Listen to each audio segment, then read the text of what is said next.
Crime petrol सतर्क के आज के एपिसोड में मैं अनूप सोनी आप सबका स्वागत करता हूं। आज के इस केस में हमारा साथ देंगे जाने माने क्राइम रिपोर्टर शम्स ताहिर खान।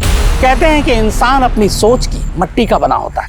अगर सोच खोखली हो तो जाहिर है इंसान भी खोखला है। इस घटना के दौरान भी मुश्किलों के गहरे बादल थे। इससे प्रभावित लोग अपने बीते कल में झांक कर सही और गलत होने का अंदाजा लगा रहे थे कि आखिर उनके साथ ऐसा क्यों हुआ। ये अपने आप में एक शॉकिंग केस है जिसने पुलिस को तो हैरान परेशान किया ही, साथ ही मौका वारदात पर मौजूद लोगों को भी हैरत में डाल दिया।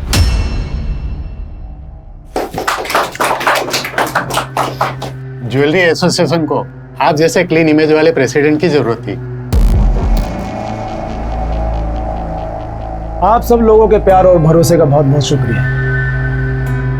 हमें सबसे पहले एसोसिएशन की छवि सुधारनी होगी। मेहता जी, जितने भी डिफॉल्टर मेंबर्स हैं आप उन सब की लिस्ट बनाइए और उन्हें पेमेंट रिमाइंडर का नोटिस भेजिए। अगर उसके बावजूद भी वो पेमेंट नहीं करते हैं तो आप उनकी लिस्ट बनाकर एक पार्किंग में, लिफ्ट में और हर एक फ्लोर की लॉबी पर लगाइए। शर्मिंदा होकर ही सही, कम से कम अपनी पेमेंट तो करें।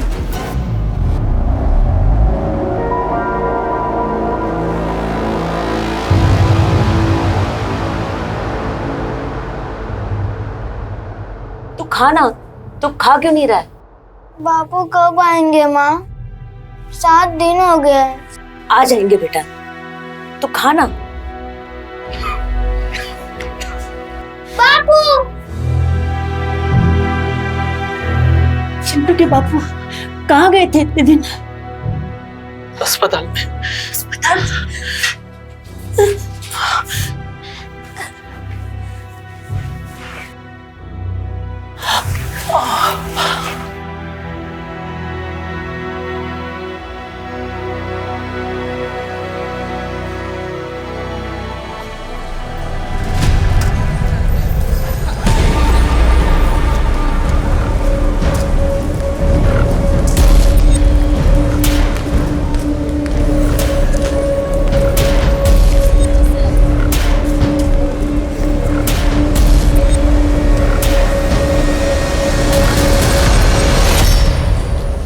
बहुत बुरा किया तुमने मेरे साथ। अब देखो मैं क्या क्या करता हूँ।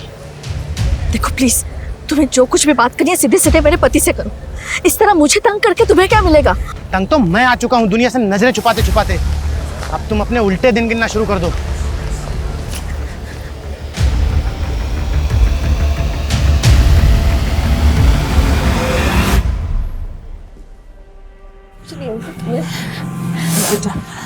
मुझे अगर कुछ हो गया ना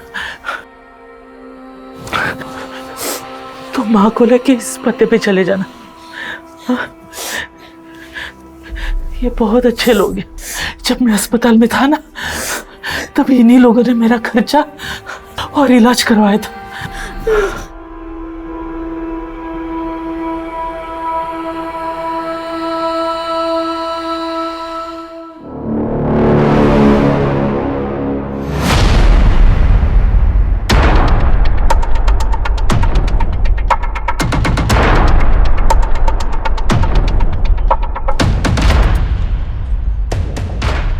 भैया, अब अपना वॉलेट भूल गए।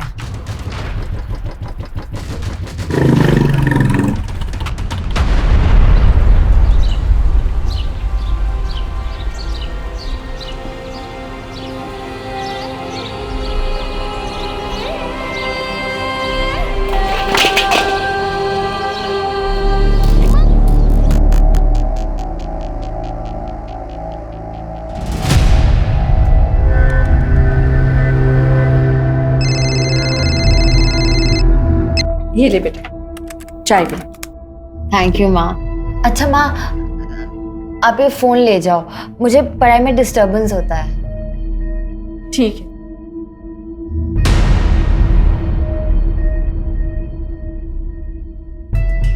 शीतल,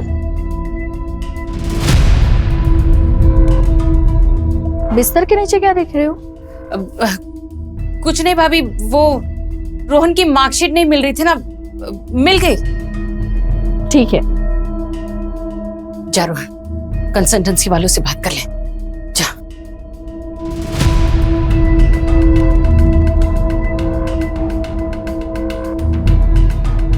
ये संडे को कौन सी कंसल्टेंसी वाली मिलेगी?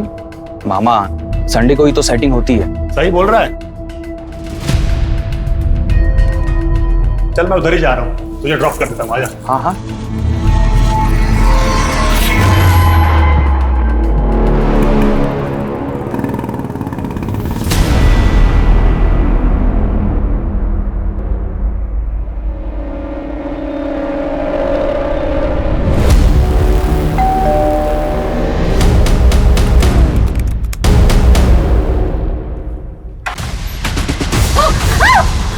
चल अंदर चल।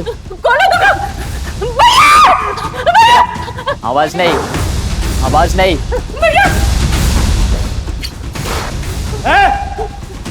कौन हो तुम? हाँ? कौन हो तुम? अंदर कैसे घुसे? हाँ? हाँ? हट जाओ। ए, ज्यादा हीरोगिरी नहीं, समझा ना? तुझे तो ठोकूंगा ही, साथ में तेरी बहन को भी ठोक दूंगा। नहीं। चल उठ, उठ चल।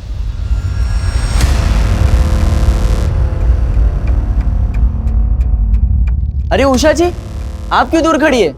मरना चाहती है क्या? आइए, फैमिली को ज्वाइन कीजिए। आइए।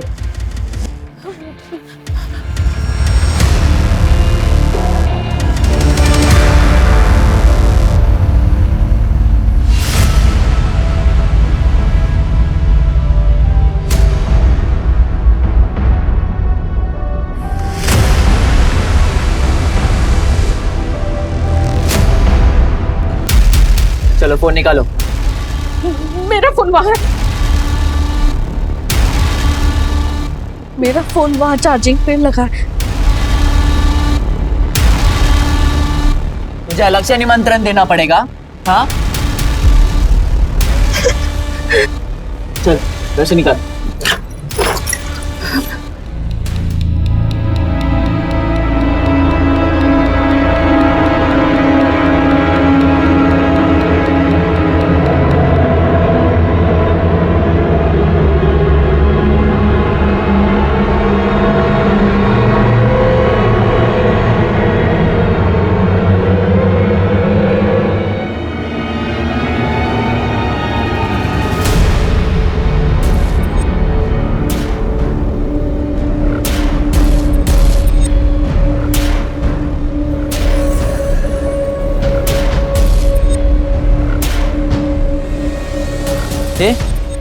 यहाँ पर फोन पड़ा था, कहाँ गया?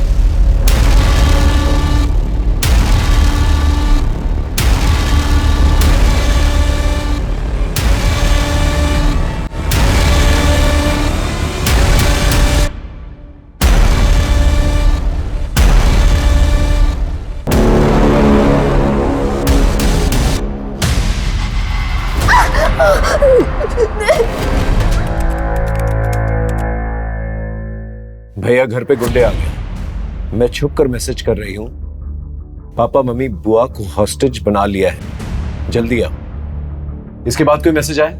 नहीं सर। तुम्हारा घर कहाँ?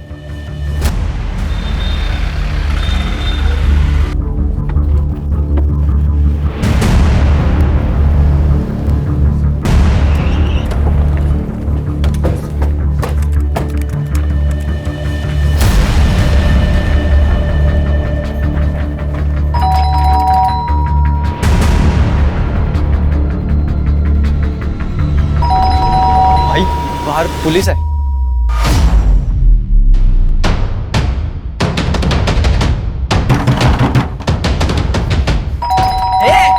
ने बुलाया ना पुलिस को? हाँ? खिड़की के थ्रू चेक करो। जी सर।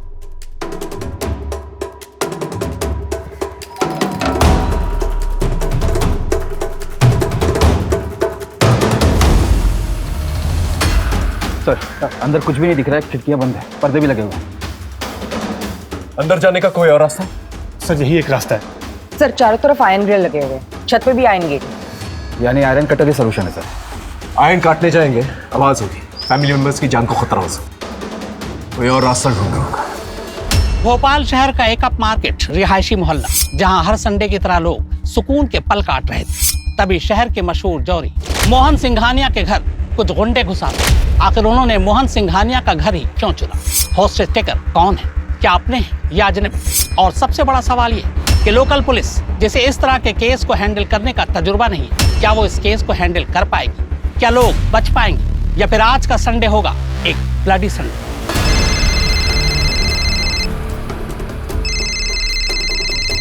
ए, किसका फोन है? Offence is the best defence. आक्रमण ही सबसे अच्छा हथियार है। हमारे पास 15 मिनट का वक्त है। इस 15 मिनट में इतना प्रेशर डालना इन लोगों पर कि खुद ब खुद ये लोग सरेंडर कर दें। सर अगर इन लोगों ने सरेंडर नहीं किया तो? सोचो यार, करना क्या है? ये ऋषि के ज्यादा लालच के चक्कर में फंस गए। करना क्या है? पुलिस से गाड़ी मंगवाता और निकलते हैं। पुलिस हमें मारने की बात करी, गाड़ी क्यों देगी?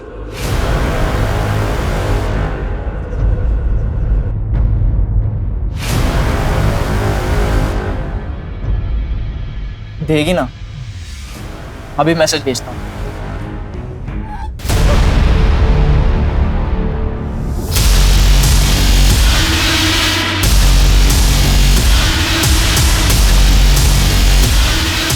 सर ये माँ की उंगली है।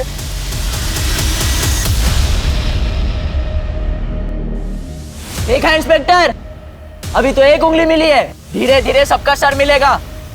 अंदर आने के बारे में सोचना भी नहीं। तुम लोग चाहते क्या हो? इंस्पेक्टर, इतना उतावला मत हो इंस्पेक्टर। हमें क्या चाहिए हम खुद बताएंगे।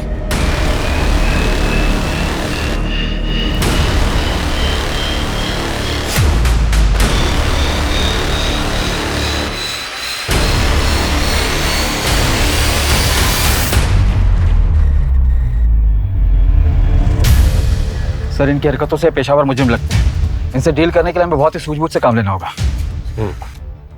सबसे पहले हमें ये पता लगाना होगा कि ये लोग हैं कौन और कितने हैं। सुषमा एक काम करो, इस पूरे एरिया का सीसीटीवी फुटेज निकालो और जो भी फुटेज मिले उसे फोन में ट्रांसफर करो। एक मेडिकल टीम और एक एम्बुलेंस जल्द से जल्द यहाँ पर होनी चाहिए। मैं बैकअप टीम बुलाता हूँ। जी सर।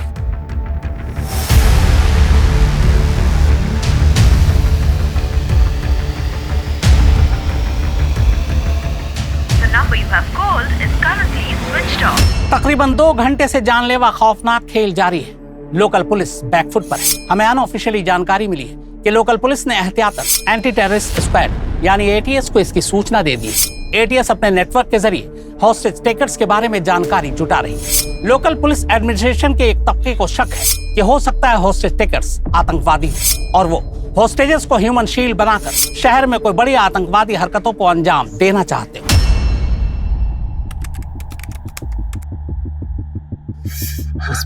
बस बस बस सब ठीक हो जाएगा।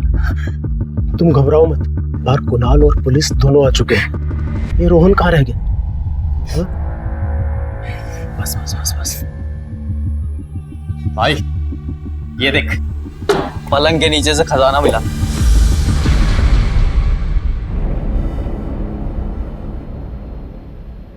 शीतल, ये पेटी तो तुम्हारी है ना? तुम्हारे पास इतने गहने रुपए कहाँ से आए? वो बचा कर रखे थे। जीजा जी के जाने के बाद तो आपके पास कुछ भी नहीं बचा था। इसका मतलब आप अपने ही घर पर चोरी कर रही थी? कहीं ये सब भी आपका और रोहन का किया धरा तो नहीं?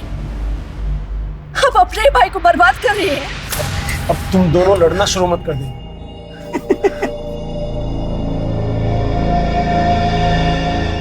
लड़ो लड़ो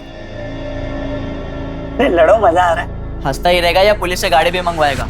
प्लान क्या है तेरा? सामान लेकर रफू चक्कर होना है कि मार कर निकलना ही नहीं? बताता हूँ, सब बताता हूँ।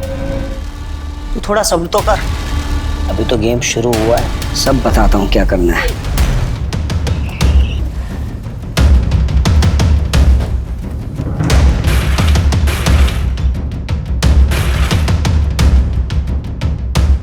इस घर में कितने लोग रहते हैं? तुम्हारे मोबाइल में उनके फोटोग्राफ्स हैं?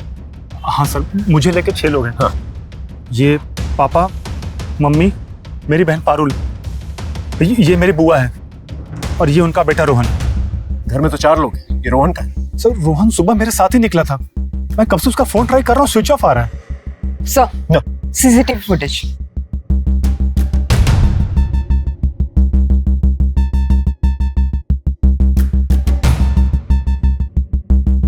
ये 3 लोग हैं और इनके पास हथियार भी। कुछ आइडिया कौन हो सकते हैं ये लोग? सर मुझे कोई आइडिया नहीं सर। इससे पहले तुम्हारे घर में कोई चोरी चकारी की वारदात हुई है? ऐसा कभी नहीं हुआ है। तुम्हारी बहन को किसी ने कभी छेड़ने की कोशिश की, या उसका कोई ऑब्सेस्ड लवर या कोई बॉयफ्रेंड है? सर बॉयफ्रेंड तो नहीं है, लेकिन कुछ दिन पहले उसका बर्थडे था और सर उस दिन बहुत अजीब हुआ।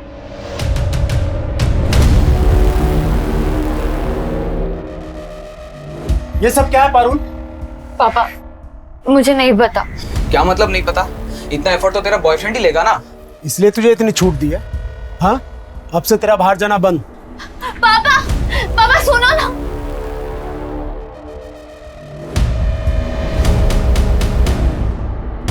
सर ऐसा तो कोई ऑब्सेस लवर ही कर सकता है। सुनीता, इस गिफ्ट शॉप के बारे में पता करो। सर ये तो यहाँ की फेमस गिफ्ट शॉप है जो यहाँ से 1 किलोमीटर की दूरी पर है। वहां जाकर पता करो ये बलून्स किसने खरीदे, और अगर वहां पर सीसीटीवी है तो उसका फुटेज ट्रांसफर करो। ओके? समझ में नहीं आता ये लोग यहाँ पर आए कैसे होंगे। सर शायद आस पड़ोस के हो सकते हैं या फिर किसी गाड़ी पे आए हो और गाड़ी दूर लगाई हो। इनकी आइडेंटिटी के बारे में पता करो। एक बार आइडेंटिटी पता चल जाए, इनका मोटिव भी पता चल जाए। Right sir. भैया भाभी मेरा विश्वास कीजिए, मैं नहीं जानती इन लोगों को। सर एक बात तो बताना भूल गया मैं आपको। हाँ? सर शनिवार के दिन पापा सारा कैश और ज्वेलरी घर लेकर आते थे और मंडे को कैश बैंक में और ज्वेलरी स्टोर में ले जाते थे। ये बात किस किस को पता? सर पापा के अलावा वो स्टोर मैनेजर मनीष को। सर हॉस्टेज ड्रामा का मोटिव चोरी तो नहीं है? अगर मोटिव चोरी होता तो चोरी करके निकल जाते ये लोग। सर हो सकता है कि हॉस्टेजर को शील्ड बनाकर ये लोग यहाँ से भागने की कोशिश में। हो सकता है। स्टोर मैनेजर को बुलाओ और उससे उगलवा। ठीक है। रोहन के बारे में पता चला? नहीं सर। समझ में नहीं आ रहा है कौन लोग हैं और हमारे साथ ऐसा क्यों कर रहे हैं। सर जो फोटो मैंने आपको भेजी है वो बाइक अनआइडेंटिफाइड है, वो गली के एंड में है। लोगों ने इस पे 2 अनजान लड़कों को इस गली में पहले भी आते जाते देखा है। बाइक के रजिस्ट्रेशन नंबर से ओनर का पता चला? यस सर, बाइक किसी मार्केटिंग कंपनी के नाम रजिस्टर्ड है। मैं वही जा रही हूँ पूछताछ के लिए। Okay good. ये बाइक तो हमने एक हमारा नया एम्प्लॉय है सुनील अग्निहोत्री, उसको दी हुई है।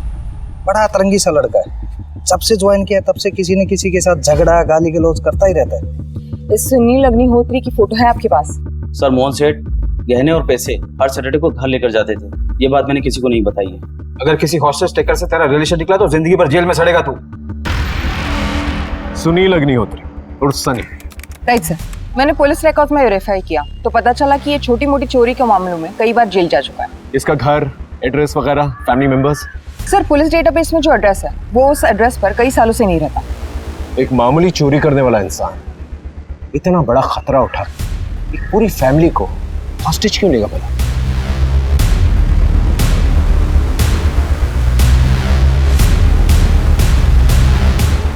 सुनील अग्निहोत्री और सनी। ये इन लोगों को मेरा असली नाम कैसे पता चल गया? देखो तुम्हारे बारे में हमें सब कुछ पता चल चुका है। कानून को अपने हाथ में मत लो, हॉस्टेजेस को फ्री कर दो। इंस्पेक्टर पहले हमारे निकलने के लिए गाड़ी मंगवाओ। तुम एक हॉस्टेज को फ्री करो, मैं तुम्हारे लिए गाड़ी का अरेंजमेंट करवा दूंगा। ले कर ले और डील। मैंने तुम दोनों से मना किया था, कोई कुछ नहीं बोलेगा। अब से कोई कुछ नहीं बोलेगा, सिर्फ मैं बोलूंगा। इंस्पेक्टर भूल जाओ, हम कोई भी हॉस्टेज नहीं छोड़ने वाले। तुम एक बार मुझे अंदर आने दो, अगर सब कुछ सेफ लगा तो मैं तुम्हारे लिए गाड़ी का अरेंजमेंट करवा दूंगा।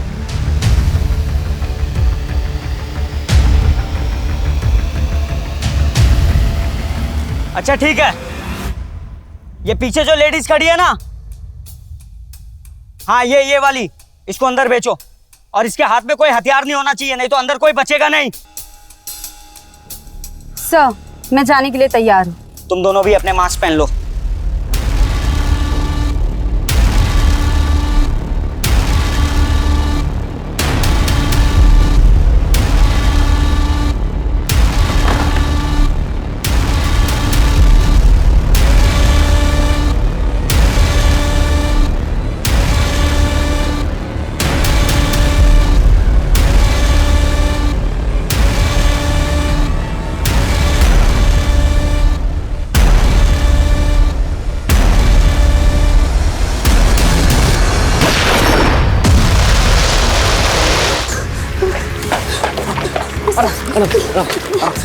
सर घर में सब लोग सेफ है, बस उन्होंने पारुल को कमरे में बंद कर रखा है। शायद उसका सेक्सुअल असॉल्ट या रेप हुआ है सर, क्योंकि उसके कपड़े फटे हुए थे। और हाँ सर, उनमें से लड़कों के कपड़े पर नित्या डांस अकेडमी का लोगो लगा हुआ था सर। Okay, good job. इन्हें मेडिकल असिस्टेंट इस नृत्य डांस एकेडमी के बारे में पता करो, वहाँ के टीचर्स और स्टूडेंट्स उनका मोबाइल नंबर निकलवाओ और पता करो किसका मोबाइल नंबर इस एरिया में एक्टिव है। Okay right sir. रोहन का कुछ पता चला? नहीं सर, अभी भी फोन स्विच ऑफ आ रहा है। हेलो हेलो, मैं गांधीनगर पुलिस स्टेशन से PSI अजय कुमार बोल रहा हूँ। वो जो आपने 3 लड़कों की फोटो सर्कुलेट करवाई थी, उसके बारे में आपको कुछ बताना है। आप अभी पुलिस स्टेशन आ सकते हैं? कितने दिन पहले की बात है? 15 दिन पुरानी। आपके केस की तरह इस केस में भी 3 लोग थे।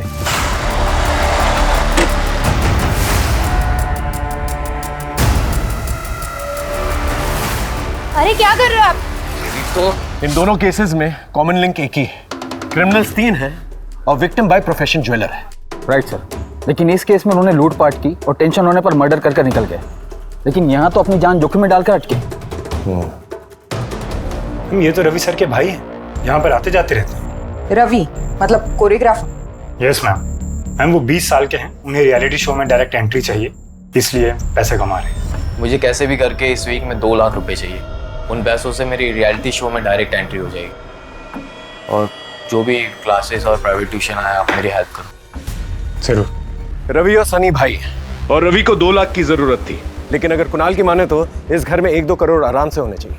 तो फिर रवि सनी के साथ मिलकर सिर्फ 2 लाख के लिए ये पूरी फैमिली को हॉस्टेज क्यों बनाएगा? सर वही तो समझ नहीं आ रहा है।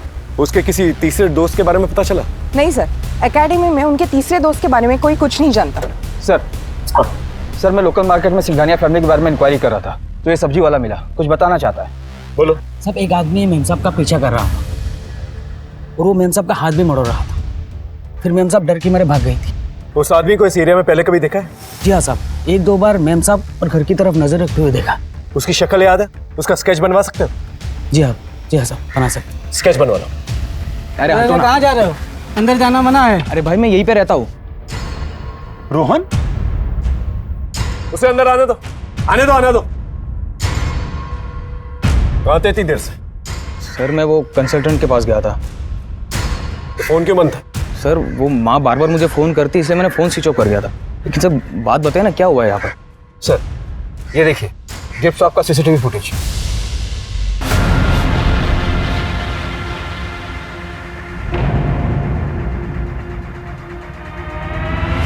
ये क्या है?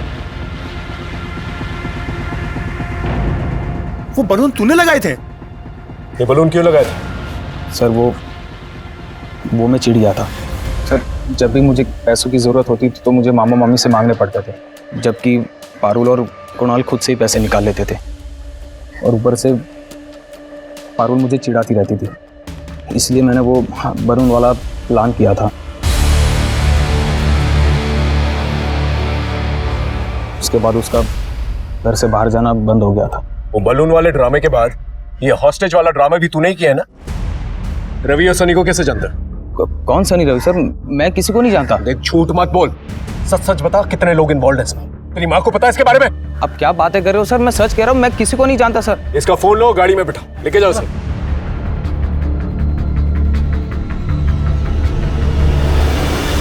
सर कहीं ये तीसरा आदमी तो नहीं हो सकता है? इस फोटो को हमारे नेटवर्क में सर्कुलेट करवा दो। सर 3 घंटे होने को है। कुछ नया सोचना होगा। रवि अग्निहोत्री और सनी अग्निहोत्री, कैसे हो दोनों भाई? देखो तुम्हारे जाने के लिए मैंने गाड़ी का इंतजाम करवा दिया है, लेकिन गाड़ी को आने में थोड़ा वक्त लगेगा, इसीलिए अपने कांस्टेबल के जरिए दरवाजे के पास खाना भिजवा रहा हूँ। खाना खा के गाड़ी लेकर निकल जाना। भाई भूख तो बहुत लगी है, इन लोगों ने किचन में कुछ बना के भी नहीं रखा, ले लेते हैं।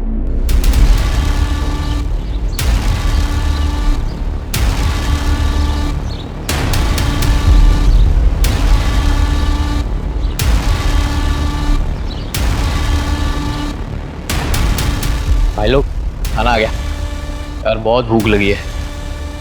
आओ खाना खाते भाई लोग, बचाओ इन लोगों को दे देंगे।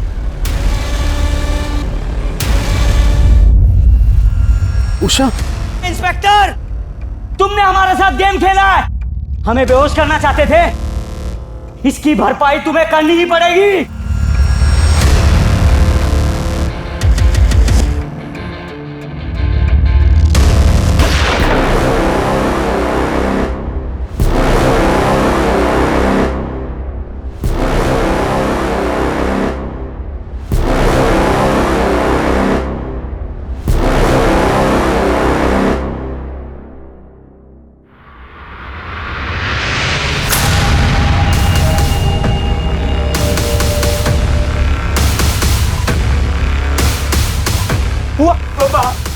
बुआ, अरे ये क्या हो गया? आगे खोलो ना बुआ। स्ट्रेचर मंगा, इनको एम्बुलेंस में डालो। ये तुम लोगों ने ठीक नहीं किया। हमें कुछ ठीक करना भी नहीं है इंस्पेक्टर। सर इनका मोटिव भी समझ में नहीं आ रहा। ये खुद से करें या किसी कहने पर, फेमस होने के लिए या किसी खास मकसद से। इन लोगों के लिए गाड़ी का इंतजाम करो। हेलो सर, जो आदमी उषा जी को छेड़ता था उसका पता चल गया है। उसका नाम अनिल वनवारी है, कोऑपरेटिव बैंक का पीओ है। एक कांस्टेबल उसको लेकर आता ही होगा।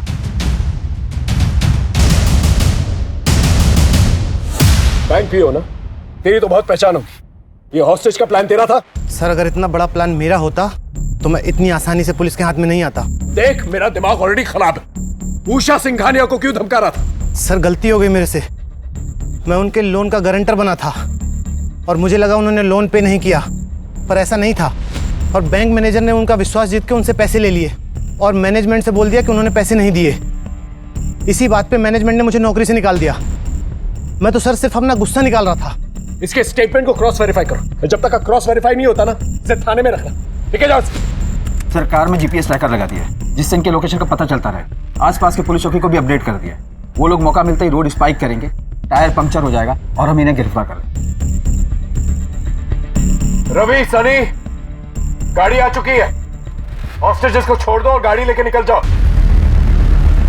भाई गाड़ी तो आ गई, अब इनको इनके हवाले करके निकलते हैं। रुको। इंस्पेक्टर, हम पहले सिर्फ उषा को छोड़ेंगे और उसके बदले में हमें कुणाल चाहिए, क्योंकि कुणाल के पास एक लॉकर की चाबी है। दिमाग से पैदल हो गया है क्या? जब माल चाहिए तो चाबी मंगवाना, उसी क्यों अंदर बुला रहा है? चुप, बहुत हो गया सवाल जवाब। अब जैसा मैं बोलूंगा तुम दोनों वैसा करोगे। सर मुझे अंदर जाने दीजिए। क्या पता वो लोग मेरे परिवार को छोड़ दें।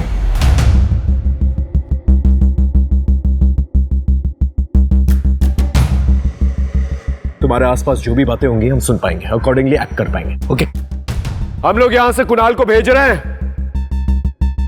तुम वहां से उषा जी को भेजो। ए बुड्ढी, चल तेरे जाने का टाइम आ गया है।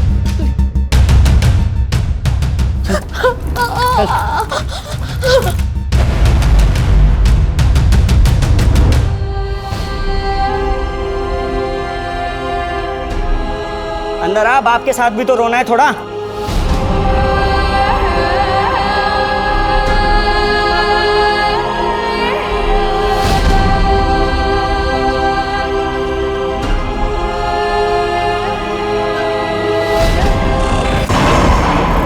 ए रवि, चल अंदर से लड़की को भी ले आ। थोड़ा फैमिली सीन बनना चाहिए। तू करना क्या चाहता है? चाबी ले, माल लेके निकलते यहाँ से। निकलना किसको है? निकलने का तो मेरा प्लान ही नहीं था। अब जो करने आया हूं ना, पहले वो करूंगा, उसके बाद निकलूंगा। चले, लेके अंदर से। सर ये ऋषि लीड कर रहा है, रवि और सनी उसकी बातें सुन रहे हैं। लेकिन ऋषि इस नाम का हिस्ट्री शीटर हमारे पुलिस स्टेशन एरिया में कभी सुना तो नहीं है। मुझे लगता है ऋषि और सनी के बीच में कम्युनिकेशन गैप है। सर रवि का नंबर है हमारे पास, कम्युनिकेशन हो सकता है। फोन लगाओ।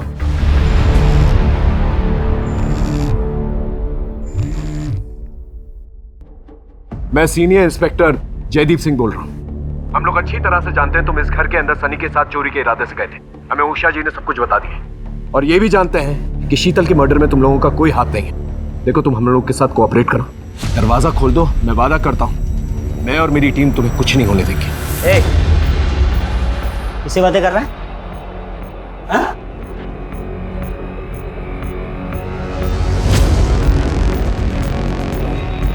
इंस्पेक्टर, कोई चालाकी नहीं। अब जैसा मैं बोलूंगा ना तू ऐसा करेगा।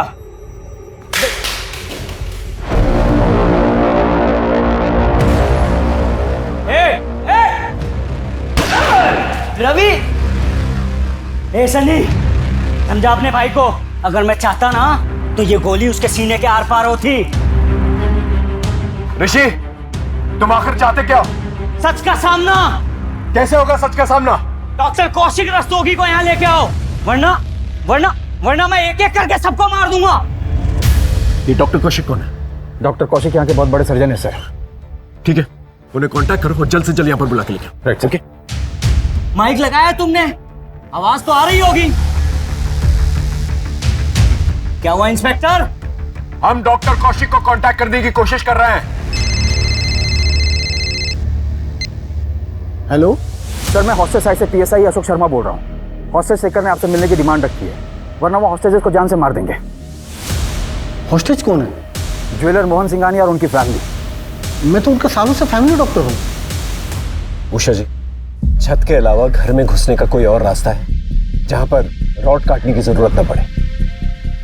हमारे घर के बैक साइड में एक स्टोर रूम है, वहां पे एक खिड़की है जहां पे ग्रिल नहीं है।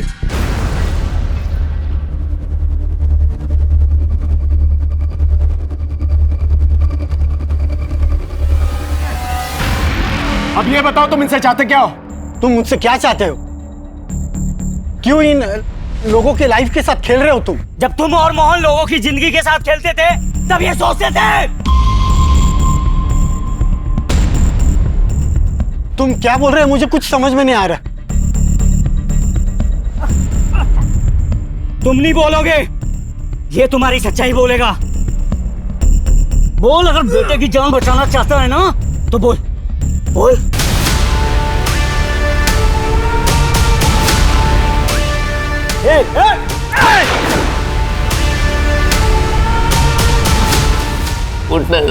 चल, अभी तू बोलेगा? बोल बोल। कौशिक का सच ये है कि वो एक क्वालिफाइड डॉक्टर नहीं था। वो एक कंपाउंडर था। वो लोगों की चुपके से सर्जरी करता था। अब ये बोल, इसकी गलत सर्जरी की वजह से कितने लोग मरे? ठीक से याद नहीं, शायद 12 या 15। सुन लिया इंस्पेक्टर? चल अभी तू अपना सच उगलेगा। बोल जब मेरा काम ठीक से नहीं चल रहा था तो मैं बस स्टैंड, मंदिर, रेलवे स्टेशन, बाजार, कहीं से भी लोगों को लाकर दिया करता था। कौशिक चुपके से उनकी किडनी निकाल कर बेचता था। हम दोनों इस तरह पैसा कमाया करते थे। इस सब से तुम्हारा क्या लेना देना? देखो, तुम हॉस्टेजेस को छोड़ दो। अरे ऐसे कैसे छोड़ दूं?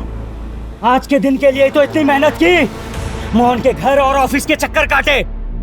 ये मोहन, ये मेरे पापा को डॉक्टर कौशिक के पास लेके गया था और इस डॉक्टर कौशिक ने मेरे पापा की किडनी निकाल ली, जिसकी वजह से मेरे पापा की मौत हो गई। मोहन सिंघानिया, मैं उसी योगेंद्र का बेटा चिंटू हूँ। जी, मेरे पति हैं, उनकी मौत हो गई। हाँ तो? उन्होंने बोला था कभी पैसे की तंगी हो या काम चाहिए हो तो आपके पास चले जाएं। मैंने खैरात खाना खोल रखा है यहाँ। चलो निकलो निकलो यहाँ से।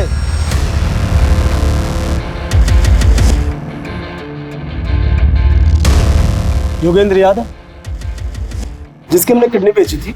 उसकी बीवी और बच्चा था। भगा दी। अब मैं इसके बेटे की किडनी निकालूंगा।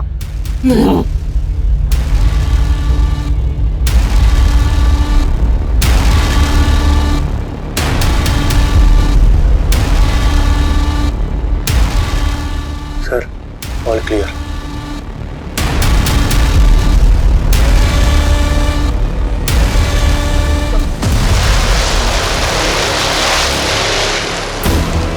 हाथ ऊपर।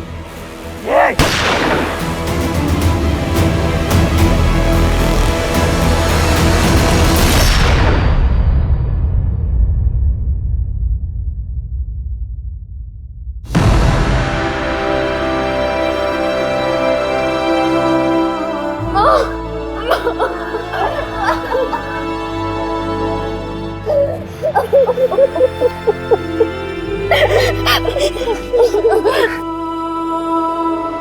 आग के बाद धुआं और धुआं के बाद सन्नाटा, यही जग की रीत। लेकिन यहाँ इस रीत ने ऐसा तूफान लाया कि बेगुनाह शीतल की जान चली गई, उषा की उंगलियां कट गई, पारुल को ऐसा मानसिक जख्म मिला कि न मालूम उसकी रातों की नींदें कितनी हराम होंगी। अगर ऋषि झूठ के गुबार नहीं उड़ाता तो शायद सच की हवाएं उसे बेहतर रास्ते की तरफ बहाकर ले जाती। लालच में डॉक्टर कौशिक रस्तोगी ने मेडिसिन जैसे नोबल प्रोफेशन को मिसयूज किया। वहीं मोहन सिंघानिया ने सर्वाइवल के लिए इंसानियत की मूर्ति से पर्दा कर लिया और एक सफेद पोश अपराधी का साथ दिया। नतीजा, बोया पेड़ बबूल तो आम कहां से हुई। हमारे आज के एक्सपर्ट शम्स ताहिर खान का हम धन्यवाद करते हैं। देखते हैं हमारे आज के एपिसोड की दूसरी कहानी। अरे जल्दी करो, आगे बोलो। आइए आइए। नमस्ते भाई साहब। नमस्कार भाई साहब, नमस्कार। आइए। खुश रहो बेटा, खुश रहो। भाभी जी नहीं आई? वो क्या ना कि योगेश का एग्जाम है तो इसलिए माँ बेटा घर पर ही रह गए। अच्छा, आइए आइए। कोई तकलीफ तो नहीं हुई ना आने में? नहीं, हमें तो आने में कोई तकलीफ नहीं हुई, बहुत आराम से आए हैं हम लोग। तो वो क्या ना रास्ते में एक जगह थोड़ा चाय वाय पीने के लिए रुक गए थे।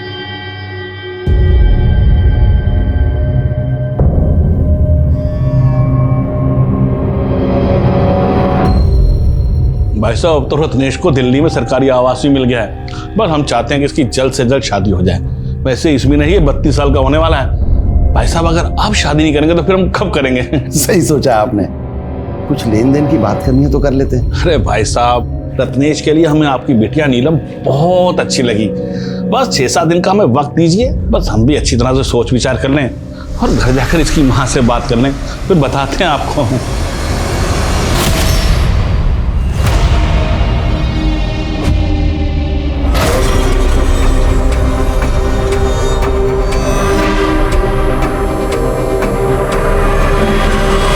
चंदू, माँ पत्नी नहीं नौकरानी चाहिए उन लोगों को।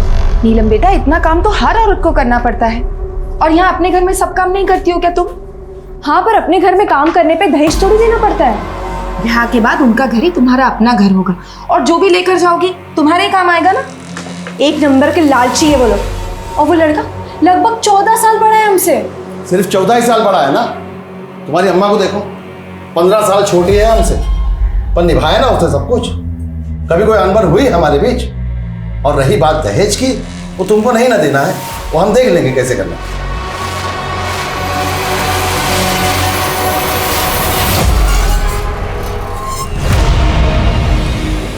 क्योंकि इस जन्म में तो हम तुम्हारे नहीं हो पाएंगे। यार नीलम, तुम हमारे साथ कहीं भाग क्यों नहीं चलती हो? हम ऐसा नहीं कर सकते। तो अच्छा यही होगा कि तुम हमें भूल जाओ। भूल जाए? तुम हमें भूल चुकी हो? अब तो तुम्हारा हमसे मन भी उड़ गया होगा। तुम्हें मन से लगाया है कब तक? और अगर तुम्हें ये खेल लग रहा है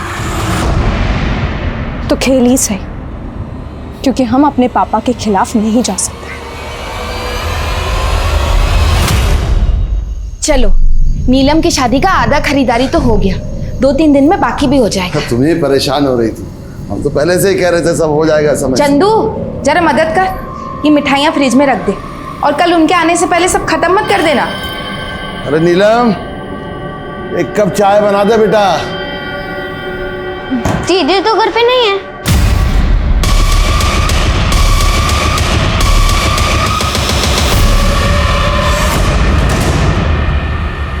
वो आया था क्या?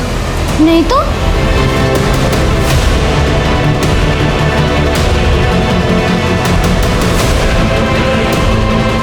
कितने बजे गई थी दीदी? आपके जाने के थोड़ी देर बाद, शायद आधे घंटे बाद।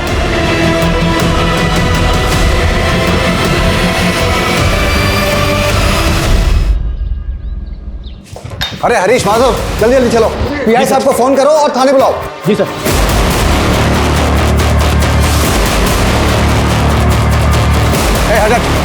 हटो।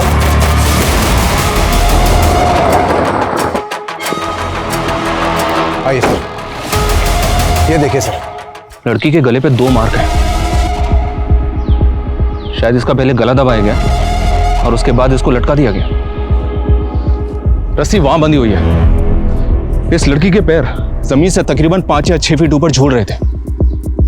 गुप्ता सर, ये लड़की पेड़ के इस पार्ट से चढ़कर तो वहां तक जा नहीं सकती, और ना ही आसपास कोई सीढ़ी या स्टूल है जिसका सहारा लेके ये लड़की इस पेड़ पर चढ़े। और सुसाइड अटेम्प्ट करे। गुप्ता, इस लड़की को यहाँ किसी और ने लटकाया होगा। सबसे चौंकाने वाली बात तो यह है कि इस जगह से हमारा पुलिस स्टेशन महज 100-150 मीटर दूर है। सर, इस लड़की का नाम नीलम पासवान है। भीड़ में कुछ लोग इस लड़की को पहचानते हैं। यहाँ से 2-3 किलोमीटर दूर ही इसका घर है। सर, कुछ लोगों ने इसके घर पे ऑलरेडी खबर पहुँचा दी है।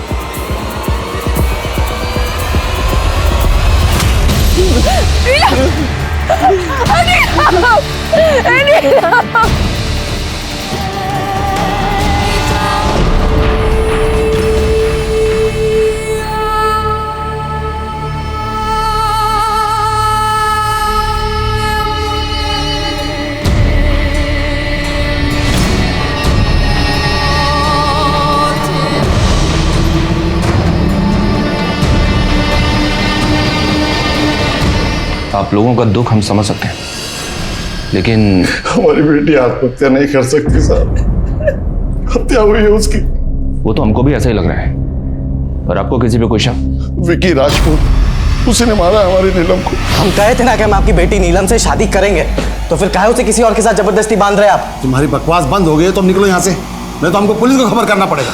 पुलिस अब इन्वॉल्व होगी क्योंकि अब होगा कांड, बहुत बड़ा कांड। अच्छा, नीलम को आखिरी बार आपने कब देखा था? कल शाम को 5 बजे वो घर से गई थी। मतलब वो पूरी रात घर नहीं लौटे? तो फिर आप लोग हमारे पास पहले क्यों नहीं आए? हमें लगा कि वो वापस आ जाएगी। जांच करने के लिए आप लोग हमें नीलम का मोबाइल नंबर दीजिए। नीलम के पास कोई मोबाइल नहीं था साहब।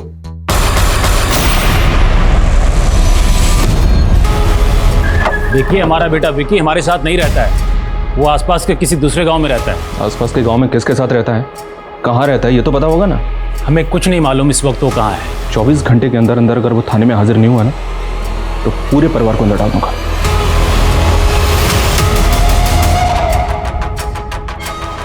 तो वो तो ठीक है, लेकिन ये वीरेंद्र मुझे कुछ जरूरत से ज्यादा ही चालाक लग रहा है।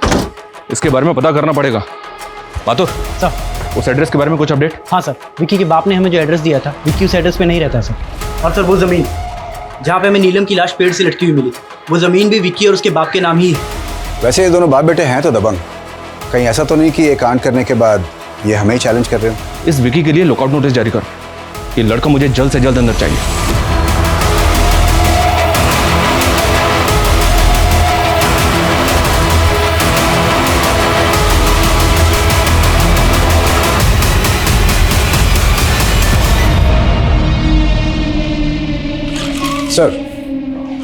सर, नीलम की पोस्टमार्टम रिपोर्ट, और आपका अंदाजा बिल्कुल सही निकला सर। उसकी बॉडी को पेड़ पे लटकाने से पहले ही उसकी हत्या हो चुकी थी, इसलिए गले पे ओ मार्क बना हुआ है। सर, रिपोर्ट के हिसाब से लड़की की हत्या 2 दिन पहले रात 8 और 10 बजे के बीच में हुई। लेकिन नीलम के फादर ने बताया था कि वो 2 दिन पहले उसी शाम को 5 बजे घर से निकली थी। अच्छा गुप्ता, लड़की की बॉडी पे रेप या मोलेस्टेशन के कुछ हैं? नहीं सर, डॉक्टर के अनुसार ये क्लियर केस ऑफ मर्डर है। एक काम करो, नीलम की बॉडी को परिवार वालों को सौंप दो।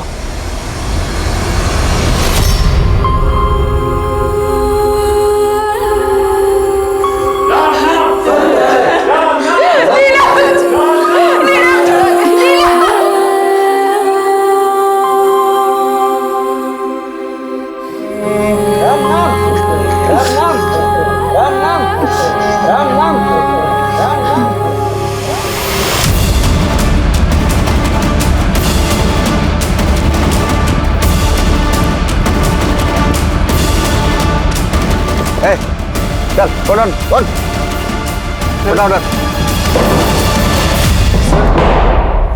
सर, हम नीलम को क्यों मारेंगे? हम तो नीलम से बहुत प्यार करते थे और हम भागे नहीं थे। उसके दुख में 2 सितंबर की शाम को कहाँ था तू? सर, 2 सितंबर की शाम को हम नीलम से मिले थे और नीलम ने खुद ही हमको सामने से फोन करके मिलने बुलाया था।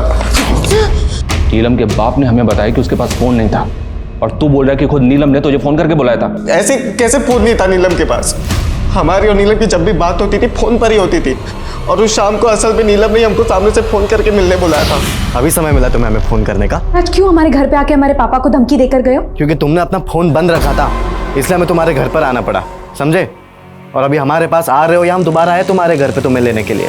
नहीं, देखो हम आ रहे हैं, लेकिन आज आखिरी बार तुम हमसे मिल रहे हो। सर हम तो उसको अपना बनाना चाहते थे, लेकिन नीलम ने सब कुछ खत्म कर दिया था हमारे साथ और फिर वो चली गई।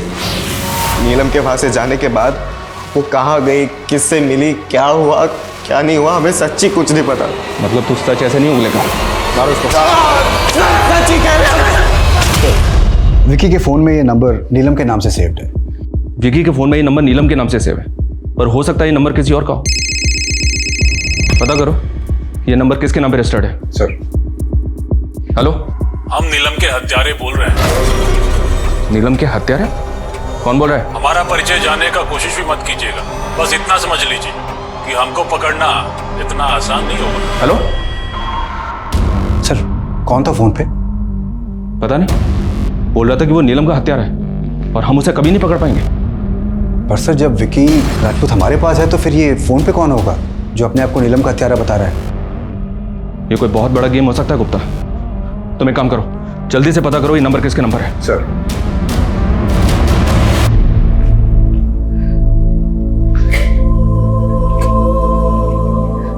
सोनम चाची अब बस कीजिए, कब से रोई जा रही है।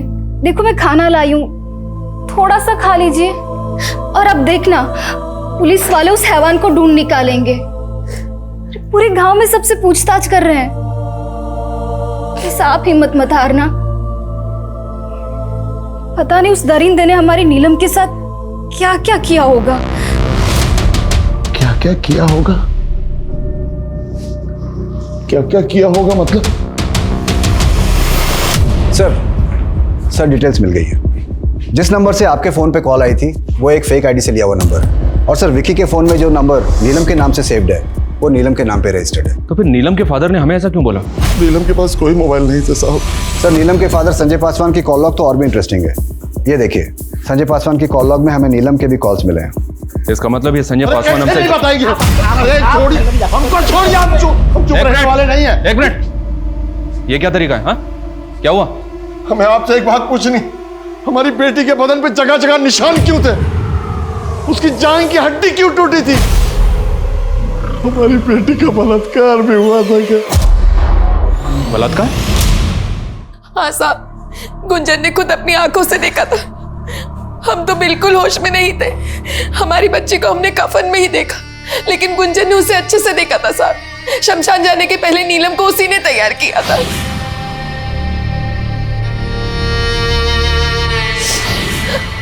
हमारी बच्ची के साथ क्या बलात्कार भी हुआ था साहब? हमने नीलम का पोस्टमार्टम करवाया था और उसकी रिपोर्ट भी गलत है। गुंजन ने सब कुछ अपनी आंखों से देखा। क्या गुंजन मुझे लगा रहा आप लोगों ने? हा? कौन है गुंजन? सर ये गुंजन। गुंजन, क्या तुम्हारा ये मानना है कि नीलम के साथ बलात्कार हुआ था? साहब हम ऐसा कब बोले? हाँ नीलम के शरीर पर कुछ चोट के निशान थे, लेकिन हमें नहीं पता कि उसका बलात्कार हुआ था या नहीं।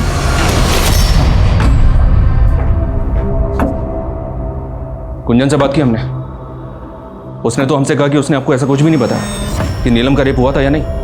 गुंजन से जो बस बहुत नाटक हो गया आपका। अब इस सवाल सिर्फ हम पूछेंगे और आप जवाब देंगे। आपने हमसे झूठ क्यों बोला कि नीलम के पास फोन नहीं था, जबकि उसके पास फोन था? जिस रात को वो मिसिंग हुई थी, आप लोग उसी रात को हमारे पास क्यों नहीं आए उसकी रिपोर्ट लगाने के लिए? उस रात हम इसलिए आपके पास नहीं आए थे कि नीलम ने घर से जाते वक्त आखिरी कॉल विकी को किया था। हमको लगा नीलम विकी के साथ भाग गई है। हम नहीं चाहते थे हमारी और भी बदनामी। मान लेते कि आप सच्चे हैं, तो नीलम अपना फोन उस दिन घर पे छोड़ के क्यों गई? कुछ हफ्ते पहले ही हमने नीलम का फोन उससे ले लिया था। पापा वो मैडम के मजनू का कॉल है, पूरे गांव में नाक कटवा दिया हमारी। अभी भूषण भाई बता के गए हमको। जरा आज से फोन तुमको नहीं मिलेगा। हम नहीं चाहते कि कोई उसे देखे और बेटी की बदनामी हो। आप चाहते तो हम लाके वो फोन दिखा सकते हैं आपको। गुप्ता सर, ये तो कहानी पे कहानी बनाया जा रहा है। तुम एक काम करो, इसको यहीं पे रोक के रखो और माथुर से कहो कि इसके घर से नीलम का फोन जब्त करे तुरंत। जी सर। सर नीलम के घर से उसका ही फोन बरामद हुआ है। इसमें नीलम और विकी दोनों की कुछ तस्वीरें भी हैं। कुछ पता चला क्या? नहीं सर। कोई बात समझ में नहीं आ रही है। अरे हम नीलम के बाप हैं, हमको काहे बैठा रहे हो यहाँ? अरे एक मिनट, एक मिनट, ये क्या शोर मचा रखा है? वो विजेंद्र के हाथों बिक गए हो तुम सब लोग। हाँ, हमको यहाँ बैठा के विक्की को छोड़ने वाले हो? हाँ, पैसा खाए हो ना विजेंद्र से सब लोग। हो जाइए। अब अगर एक शब्द और बोला ना और ऊंची आवाज में बात की तो क्या करेंगे आप लोग? हाँ, एक बेकसूर और कमजोर आदमी को मार के हवालात में बंद कर देंगे क्या करेंगे? हमको मामूली आदमी मत समझना, हम हिला के रख देंगे तुम सबको, मीडिया में जाएंगे, समझे? चलो चलो हमारे साथ। अरे क्या शोर मचा रहे हो? अरे क्या बाहर जाना है? अरे तुम हटो। पुलिस पे हाथ करता है। अरे हमारी बात सुनो। अरे तुम लोग हमको काहे ऐसे कर रहे हो? सुनो हमारी बात। हम मानते हैं इन्होंने बदतमीजी की, उनकी तरफ से हम आपसे हाथ जोड़कर माफी मांगते साहब। देखिए, अगर आपको सच जानना है ना तो हमें अपने तरीके से काम करने दीजिए। आपके पति आपके लिए जो भी हो, लेकिन हमारे लिए वो भी प्राइम सस्पेक्ट है।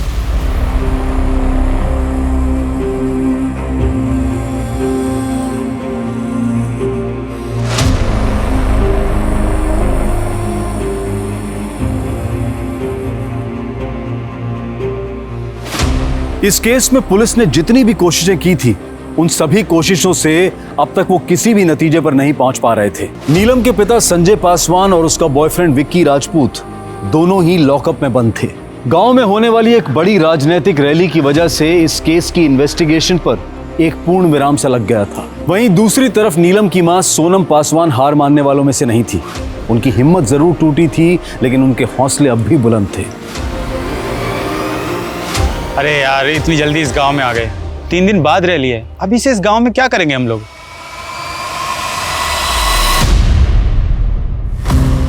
देखिए, मेरा नाम निशी सिंह है और ये मेरे कैमरामैन साथी है सुहास टंडन। हम आपकी मदद करना चाहते हैं। हेलो साहिल सर, मुझे एक केस मिला है सर। अगर आप इस केस को कवर करेंगे ना तो ये एक नेशनल फुटेज बन जाएगा सर। हम करेंगे तो ये सिर्फ एक लोकल न्यूज़ बन जाएगी सर।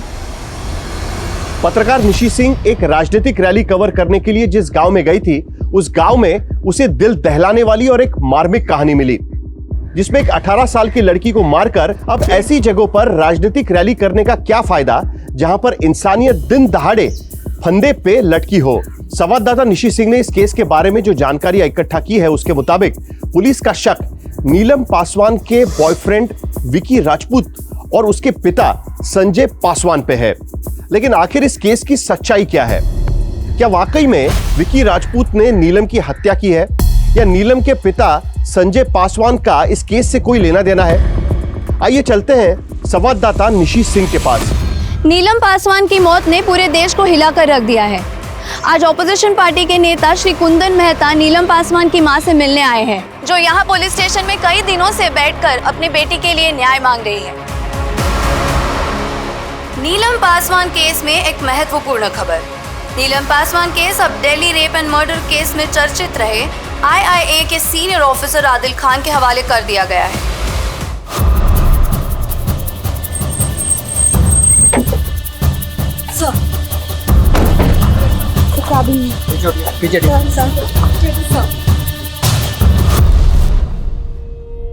सोनम जी, मेरा नाम आदिल है, Adil Khan.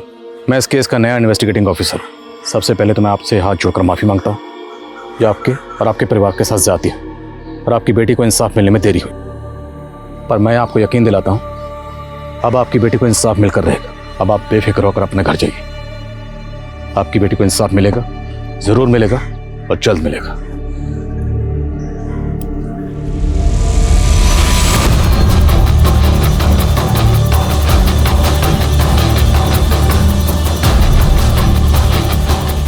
Cause of death, strangulation. विसरा के कागज कहीं दिख नहीं रहे? विसरा? यस, विसरा। मौत अगर सस्पिशियस सर्कमस्टांसेस में हो तो विसरा तो करवाना पड़ता है। पर यहाँ तो विक्टिम महज 18 साल की थी। आई एम श्योर आपने करवाया होगा। नो सर, एक्चुअली हमने सिर्फ ऑटोप्सी कराई थी। और vaginal swabs, hair stand, simple clay, blood stand clay.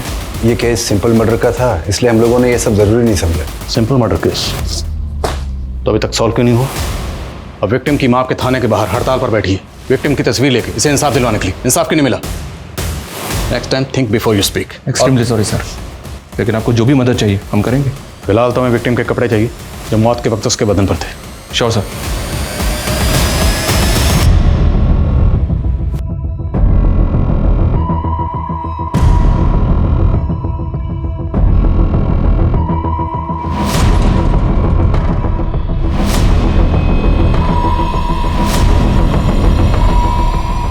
इन कपड़ों को तुरंत फोरेंसिक भेजो। लड़की के साथ मोलेस्टेशन या रेप हुआ था या नहीं, सबसे पहले मुझे यही जानना। सर, विक्टिम की बॉडी को आपने इतनी जल्दी रिलीज क्यों किया? दरअसल सर, नीलम का जो लवर है विक्की, उसका फादर मीडिया में आके कुछ स्टेटमेंट दे रहा है। देखिए, गुस्से में आके हमसे कुछ गलत हो गया है। जो हुआ वो नहीं होना चाहिए था, इसलिए हम आईआईए को सब कुछ सच सच बता देना चाहते हैं। कैसा सच सच? आखिर आप आईआईए को क्या बताने वाले हैं? देखिए, इस लड़की नीलम की हत्या के हम असल राजदार हैं। बाकी तो जांच का विषय है। इस समय हम आपको बस इतना ही बता पाएंगे। कहिए, क्या राज जानते हैं? हम नहीं मरवाया है नीलम पासवान। अपने बेटे को बचाने के लिए उसका इल्जाम अपने सर पर ले रहे हैं? हम किसी को नहीं बचा रहे सर। हम नहीं मरवाया उस लड़की को।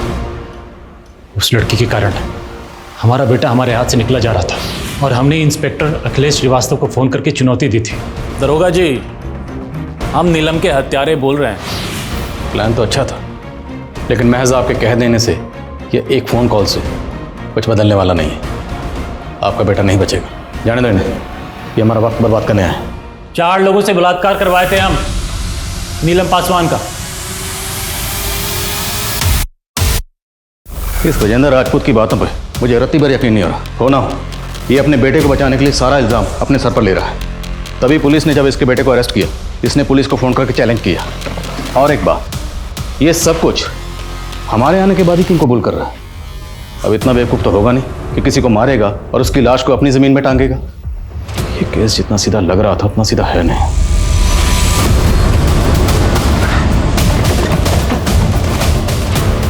गुंजन, तुम्हें बिल्कुल भी डरने या घबराने की ज़रूरत नहीं। जो तुमने देखा था बिल्कुल साफ साफ कहो, खुल के बोलो। नीलम की कौन सी जांघ की हड्डी टूटी हुई थी? सब बाएं जांघ की। अब आप चुप क्यों? आपको तो पता होगा ना। बाएं जांघ की हड्डी, नीलम की बाएं जांघ की हड्डी तोड़वाई थी हमने।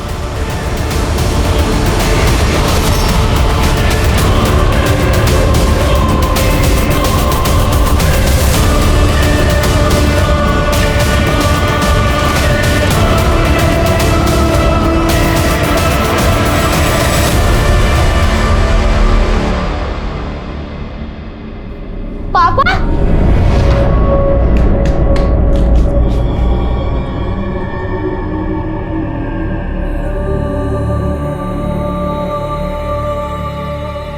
कैसे आप? भाई साहब, अब आपके यहाँ पर कोई 5 साल से कम उम्र का बच्चा है पोलियो ड्रॉप्स देने? नहीं।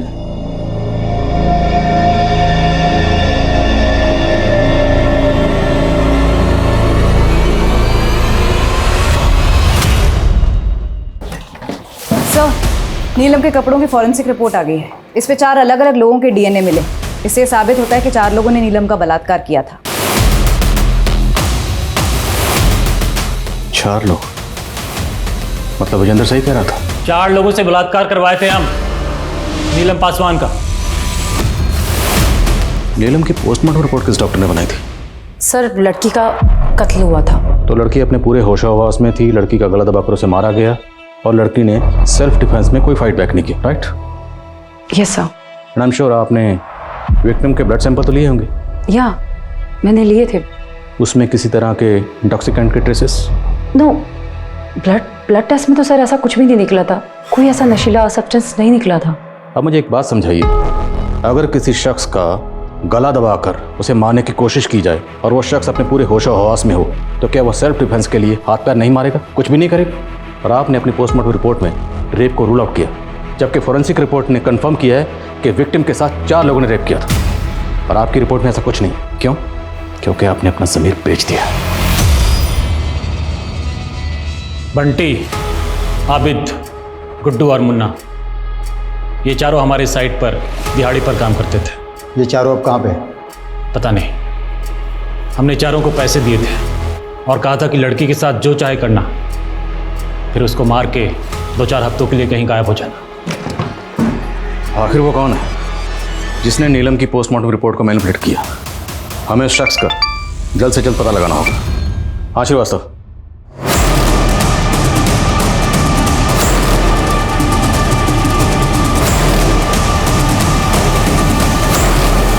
गुंजन सुसाइड क्यों करेगी? सर हो सकता है विजेंद्र ने जिन 4 लड़कों को पैसे देकर नीलम का रेप करवाया था वो विजेंद्र के सरेंडर करने से बौखला गए हों और ये कांड उन्होंने किया। अगर ऐसा है तो हमें जल्द से जल्द उन 4 लड़कों को ढूंढना होगा, पता लगाओ कहाँ, और विजेंद्र और उसके बेटे विक्की दोनों को डीएनए को फॉरेंसिक भेजो, रेपिस्ट के डीएनए से मैच करने के लिए कहो। सर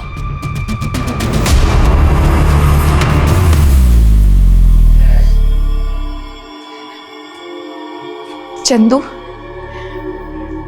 बेटा, तुमने बहुत दिनों से ठीक से कुछ खाया नहीं है। आज सुबह से भी भूखे हो। ये देखो तुम्हारी फेवरेट क्रीम बिस्किट, खा लो। तेरी फेवरेट क्रीम बिस्किट माँ के आने से पहले जल्दी से फिनिश कर ले। थैंक यू दीदी। वैसे मेरे पास एक और बिस्किट है।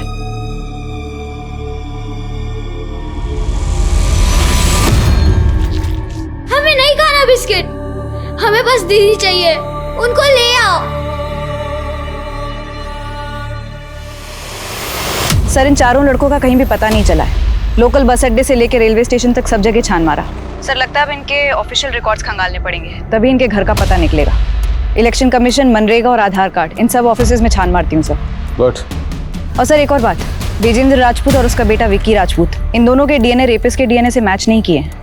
किसी भी तरह इन 4 लड़कों को पता लगाओ। एक बार ये 4 लड़के मिल जाएं तो सारा मामला खुद ब खुद साफ हो जाएगा। सर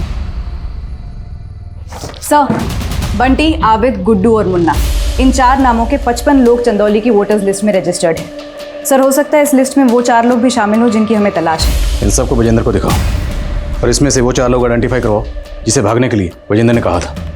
वसीमा, विजेंद्र की कंस्ट्रक्शन साइट पे तुम जिस मैनेजर से मिले थी उसे भी बुलाओ। सर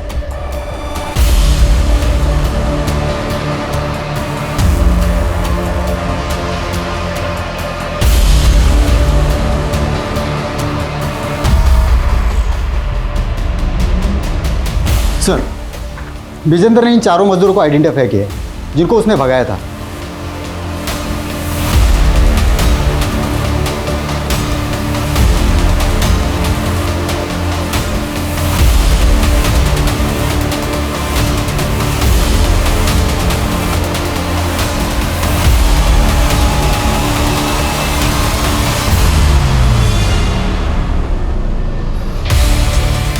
तो मतलब इतना होता है कि विजेंद्र ने इन 4 को भागने के लिए कहा था। ये जहां कहीं भी हैं हाजिर करो। सर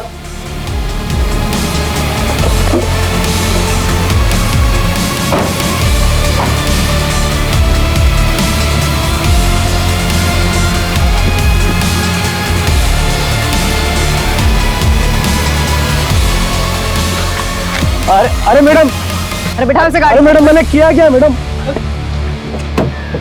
सर बंटी, मुन्ना और गुड्डू ये तीनों तो घर पर आए नहीं है, शायद अभी भी अंडरग्राउंड है, लेकिन आबिद मिल गया है। इस आबिद का डीएनए तुरंत फोरेंसिक में भिजवाओ।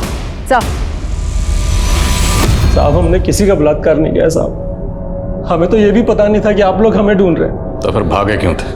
विजेंद्र साहब ने हमें 50-50 हज़ार रुपए दिए थे, बोले थे कि कुछ दिन के लिए अंडरग्राउंड रहना है। एक बार डीएनए रिपोर्ट आने दो, फिर पता चल जाएगा कि तुम 4 ने नीलम का पहले रेप किया। सच बोल रहा हूँ साहब। सर डीएनए रिपोर्ट आ गई है, आबिद सच बोल रहा है, उसने नीलम का रेप नहीं किया। तो फिर कौन? और अगर विजेंद्र इस कांड के पीछे नहीं है तो उसे ये कैसे पता कि नीलम का रेप? 4 लोगों से बलात्कार करवाए थे हम, नीलम पासवान का।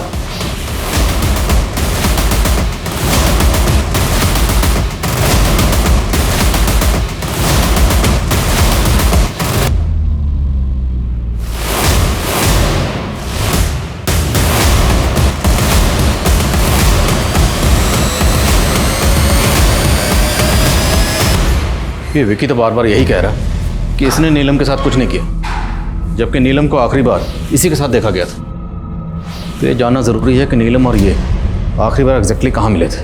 विशाल, निकालो इसे लॉकअप से। सर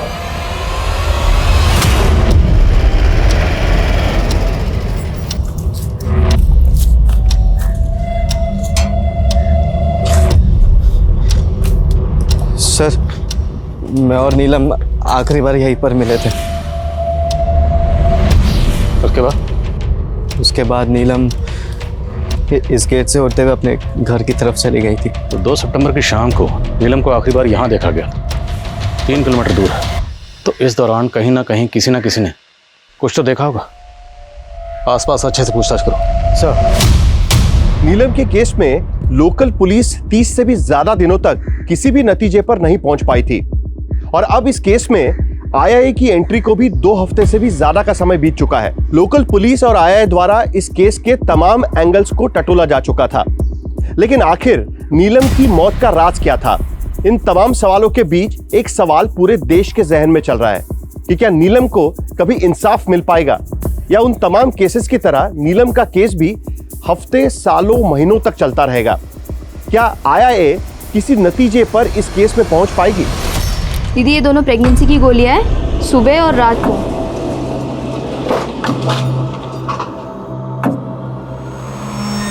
लगता है ये दिल्ली पुलिस भी खाली आती जाएगी। कितना बुरा हुआ ना बेचारी लड़की के साथ। कौन, वो नीलम पासवान? हाँ, बेचारी का बलात्कार करके पेड़ से टांग दिया उसको, और बताइए किसी ने कुछ देखा तक नहीं। अब चल छोड़ना, तुझसे क्या कहना। क्या हुआ दीदी, आपने कुछ देख लिया था क्या?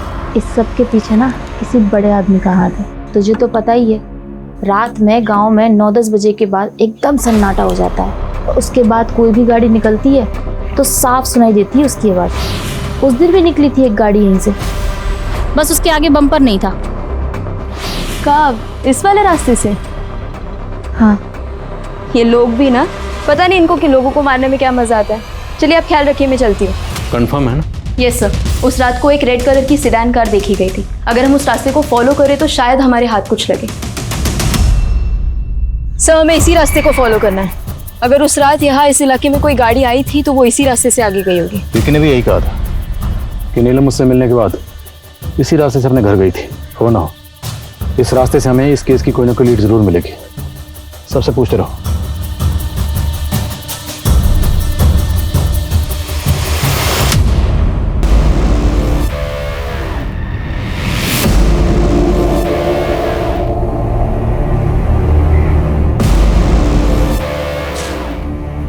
जी साहब। किसका घर है? नेताजी का। कौन नेताजी? राजन द्विवेदी जी।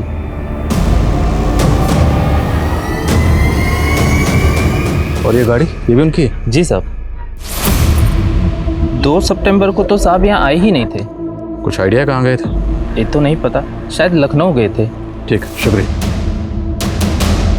रूलिंग पार्टी का नेता, जो भी किया होगा बड़ी सफाई से किया होगा और हो सकता है कि काबिल हो। उस औरत ने कहा था कि गाड़ी का बम्पर टूटा हुआ था, पर ये तो सही सलामत लग रही है। शायद रिपेयर करवाया गया हो। वही तो सबूत होगा अपने लिए।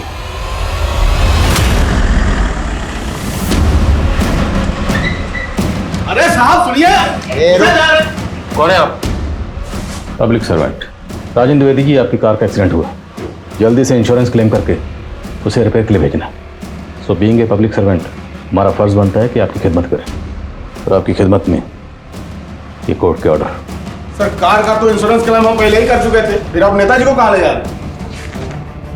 चले? कहाँ चले हैं? ऐसे नहीं चले हैं। सेकंड क्यों रुकिए भाई? रुकिए, हम जान दे रहे हैं, ऐसे नहीं जाने देंगे। कुछ नहीं, रुकिए। आप ठीक नहीं कर रहे, रुकिए।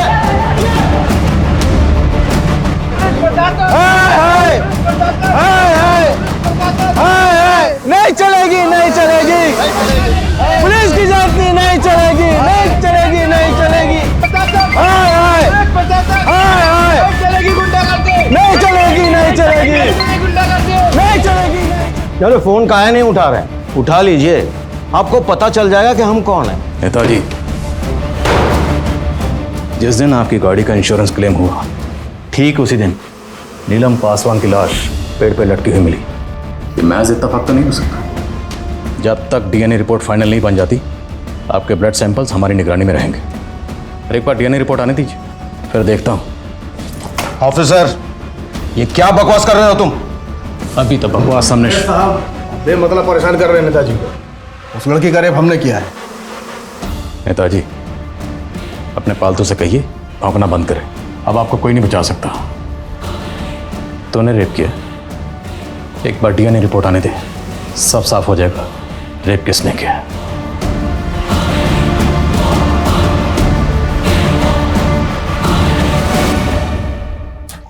सर, लोकल लीडर राजन द्विवेदी का डीएनए तो रेपिस्ट के डीएनए से मैच नहीं हुआ, लेकिन उसके गनर भरत का डीएनए मैच हो गया है।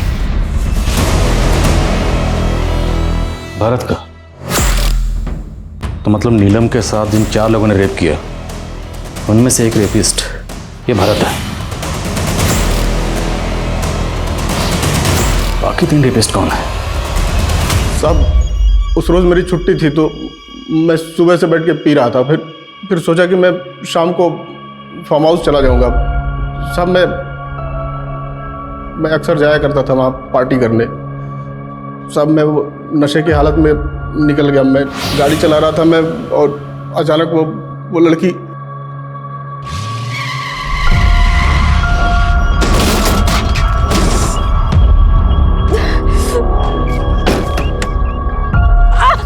अरे आप तो खड़ी भी नहीं हो पा रही हैं। आइए आपको किसी डॉक्टर के पास। नहीं, मैं ठीक हूँ। डरिए मत, भरोसा रखिए। यहाँ के नेताजी को तो जानती है ना, राजन द्विवेदी। मैं उनके लिए काम करता हूँ। भरत जा नाम है हमारा। आइए, डरिए मत। सब लड़की को देख के नीयत डोल गया था हमारा। और सर, हमें नहीं पता था कि वो ज़मीन जिस पे वो लाश लटकाई थी वो किसकी है। लेकिन जब हमें पता चला कि वो किसी विकी राजपूत की है और वो नीलम का दोस्त निकला, तो हमने इसका फ़ायदा उठाया। और इसी तरीके से नीलम के बाप को भी हमने फंसाने की कोशिश की। हमने सोचा कि इस मर्डर केस में किसी एक बकरे को हलाल करके ये केस हमेशा के लिए क्लोज कर दे। लेकिन उस लड़की की माँ की वजह से ये केस लोकल लीडर और मीडिया में उछल गया। सर, हमें ब्रजेंद्र का एंगल भी काफ़ी स्ट्रांग लगा था, लेकिन वो हमारे हिसाब से नहीं हो पाया। और वो कमज़ोर कड़ी थी ब्रजेंद्र राजपूत का बेटा विकी राजपूत। ब्रजेंद्र अपने बेटे को लेकर पहले से डरा हुआ था, और मीडिया में बवाल के बाद, हमारे आ जाने के बाद वो और डर गया। और तुम लोगों ने उसके इसी डर का फ़ायदा उठाया और उसे मजबूर किया कि सारा इल्ज़ाम अपने सर ले ले। देख लो ब्रजेंद्र बाबू, वैसे भी मामला मीडिया में बहुत उछल चुका है। फांसी तो पक्का होगा, या हो सकता है एनकाउंटर भी करना पड़े। लेकिन अगर तुम कुछ करो तो मामला संभल भी सकता है। तुमको क्या लगा कि हमको कुछ पता नहीं चलेगा कि वो कॉल किसका था? दरोगा जी, हम नीलम के हत्यारे बोल रहे हैं। राजन द्विवेदी साहब के हम बहुत करीबी हैं। आज तुम काम आओ, कल हम आएंगे।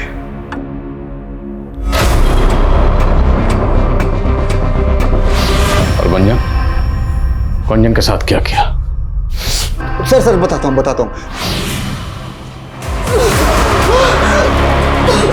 थाने में इंस्पेक्टर साहब के सामने जुबान नहीं खोलनी चाहिए। सर, हमें फिर भी डर था कि कहीं वो आपके सामने मुंह न खोल दे, इसलिए हमने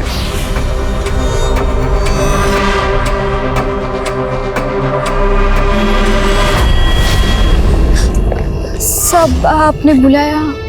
ये आईए वाले तेरे पास भी आएंगे, और अगर गलती से भी तेरा मुंह खोला ना तो हम तुझे निपटा देंगे, और यहाँ किसी को ना भनक तक नहीं लगेगी। सर, इतना डराने धमकाने के बाद भी जब आप लोग उससे मिले तो उसने आपको सच बता दिया कि नीलम के बाएं जांघ की हड्डी टूट गई थी। सर, हम लोग डर गए थे, इसलिए उस रात उसके घर गए।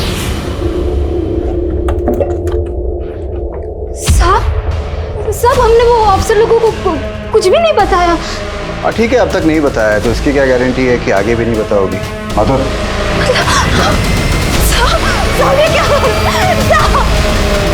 तो अपना मुंह बंद रखना, वरना ये वीडियो ये वायरल कर देंगे। और फिर सर, हमें अगली खबर मिली कि गुंजन ने सुसाइड कर लिया है। तो ये था वो सिंपल मर्डर केस जिसकी तहकीकात को तुम तीनों शुरू से भटकाने में लगे हुए थे। तुम जैसे करीबियों से धोखा मिले तो कोई भी ऑफिसर मात खा सकता है, और यही हुआ इंस्पेक्टर श्रीवास्तव के साथ। तुम जैसे चंद पुलिस वालों की वजह से पूरा डिपार्टमेंट बदनाम है। विशाल, इनकी जरा स्पेशल धुलाई करो।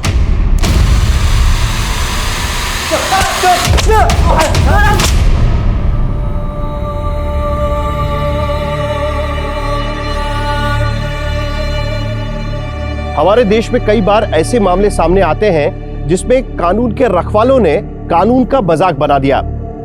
ये हादसे हमें ये सोचने पर भी मजबूर कर देते हैं कि अगर आम आदमी के लिए बनाई गई व्यवस्था ही आम आदमी के खिलाफ हो जाए तो वो कौन सा दरवाजा खटखटाए। सत्ता लोकतंत्र, कानून या कानून के रखवाले, इनमें से कोई भी अगर आम या बेकसूर व्यक्ति के खिलाफ इस्तेमाल होता है तो समझ जाइएगा कि हमारे देश की जड़ों में दीमक लग चुका है।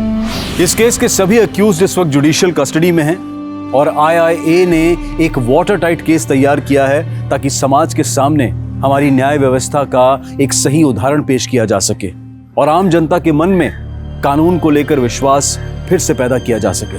अब मैं अनूप सोनी आपसे विदा लेता हूं, फिर मुलाकात होगी क्राइम पेट्रोल सतर्क में एक और नए केस के साथ। तब तक अपना और अपने परिवार का ख्याल रखें, सतर्क रहें, सुरक्षित रहें और देखते रहें क्राइम पेट्रोल सतर्क। जय हिंद। इस तरह के और भी एपिसोड देखने के लिए हमारे चैनल को सब्सक्राइब करें और बेल आइकन दबाना ना भूलें।